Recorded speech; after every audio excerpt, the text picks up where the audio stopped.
नमस्कार, आप देख रहे हैं श्री न्यूज। मैं हूं आपके साथ यहाँ से। समाजवादी पार्टी के राष्ट्रीय अध्यक्ष अखिलेश यादव ने आज प्रेस कॉन्फ्रेंस में कई महत्वपूर्ण मुद्दों पर बात की। कार्यकर्ताओं और पार्टी नेताओं ने सबसे पहले उनका फूल मालाओं से स्वागत किया। अखिलेश यादव ने कहा कि आज सरदार वल्लभ भाई पटेल की जयंती है और उनके नाम पर टेक्नोलॉजी और शिक्षा के क्षेत्रों में यूनिवर्सिटी बनवाने का हम काम करेंगे। उन्होंने ये भी कहा कि आने वाले समय में उनके सम्मान में और भी बड़े कार्य किए जाएंगे। बिहार में हुई दुलार यादव की हत्या पर उन्होंने चिंता जताई और साथ ही कहा कि यह घटना कानून व्यवस्था पर सीधे सवाल खड़े करती है। उन्होंने सरकार से पूछा कि चुनाव के दौरान लॉ एंड ऑर्डर बनाए रखने में क्या किया जा रहा है। वहीं किसानों के मुद्दों पर भी बात की गई। उन्होंने कहा कि गन्ना मूल्य में पर्याप्त वृद्धि होनी चाहिए ताकि किसान खुशहाल रहें और सरकार ने जो बढ़ोतरी की है वह बहुत देरी से हुई है। उन्होंने बहराइच की गन्ना मिल द्वारा किसानों को करोड़ों रुपए लेकर भागने की भी आलोचना की और पूछा कि अंग्रेजी में विज्ञापन छापकर कितने किसान इसकी जानकारी पढ़ पाएंगे। उन्होंने सरकारी भ्रष्टाचार पर भी गंभीर टिप्पणी की और कहा कि जितना भ्रष्टाचार इस सरकार में हो रहा है उतना पहले कभी भी नहीं हुआ है। वहीं बात करें जाति जनगणना की तो उस पर भी बात करते हुए अखिलेश यादव ने कहा कि बड़ी प्रक्रिया में जाति के लिए एक अतिरिक्त कॉलम शामिल होना चाहिए जिससे बेहतर नीति निर्माण और कल्याणकारी योजनाओं के क्रियान्वयन में मदद मिले। उन्होंने उम्मीद भी जताई है कि सरकार उनके सुझाव पर विचार करेगी और इसे लागू करेगी। समाजवादी पार्टी के राष्ट्रीय अध्यक्ष अखिलेश यादव ने पीड़ित समाज के साथ न्याय न मिलने और सरकार की जीरो टॉलरेंस नीति पर भी सवाल सीधे खड़े करते हैं। उन्होंने कहा कि प्रशासन में पीड़ित समाज को कुछ नहीं मिल रहा है। चुनावी मामलों में भी अधिकारियों के रवैये पर सवाल उठाए हैं। भाजपा पर सीधा निशाना साधा है और कहा है कि भाजपा के नेता अच्छा इलाज करवाना चाहते हैं तो हमारे ही संस्थानों और अस्पतालों का रुख करते हैं।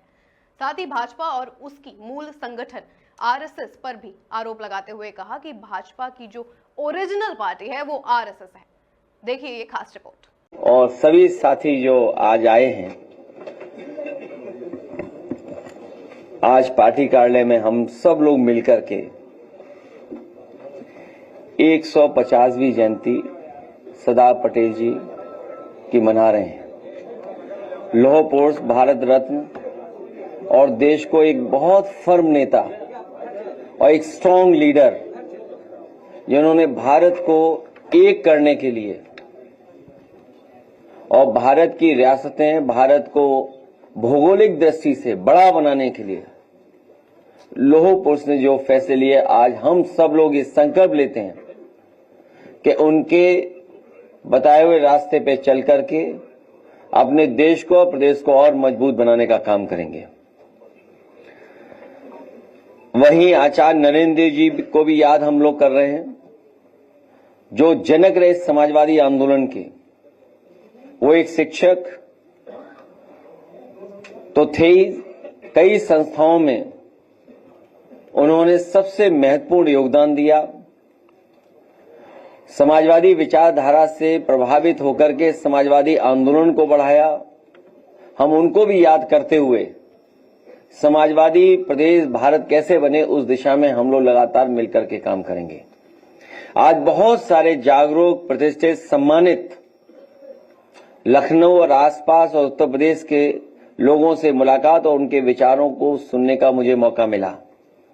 उनके ही बीच से कई महत्वपूर्ण सुझाव आए हैं और देश के परिवर्तन के लिए, प्रदेश के परिवर्तन के लिए और समाज को खुशहाल और एकजुट करने के लिए जो विचार आए, मैं उनके विचारों से अपने आप को जोड़ता हूं, उनकी भावना से अपने आप को जोड़ता हूं और भरोसा दिलाता हूं कि पीढ़िए हम सब लोग उसी दुख की कड़ी से बंधे हुए लोग हैं।